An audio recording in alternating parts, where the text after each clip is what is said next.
يا صباح الاستمورنينج القمر. ان انت تختار نفسك وتخلي لنفسك الاولويه، ده مش معناه ان انت اناني، وان انت تحاول تحقق طموحاتك واحلامك بكل الطرق اللي انت تقدر عليها، ده مش معناه ان انت طماع. وان انت طول الوقت تدور على اللي فيه مصلحتك وتحاول تمشي الطريق اللي يفيدك ويبنيك، ده مش معناه ان انت مصلحجي او معناه ان انت بتسعى بس علشان نفسك.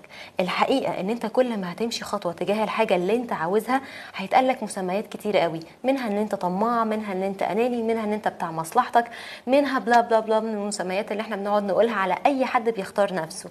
خليك عارف ان انت لما تختار نفسك فانت هتعرف تختار اللي حواليك، ولما تفيد نفسك فانت هتعرف تفيد اللي حواليك، ولما تحقق احلامك وطموحاتك فانت هتساعد غيرك يحقق احلامه وطموحاته. اوعى تيأس او تستسلم او تقف في مكانك بحجة ان انا مش عايز اتشاف وحش. يا سيدي اتشاف وحش وامشي طريقك وحقق اللي انت عاوزه وانجح واعلى وخد بايد كل اللي حواليك. وكده كده انت وقتها لما هتنجح هتلاقي كل اللي حواليك بيسقفوا لك وبيقولوا لك قد ايه انت جميل وقد ايه انت عظيم وقد ايه ان انت قوي، ان انت حققت الحاجه اللي انت فعلا عاوز تحققها. فامشي طريقك وفكك، وبعد ما توصل ساعد غيرك طالما انك صادق في كل طريق بتمشي فيه، وطالما انك مش بتيجي على الحقوق اللي حواليك.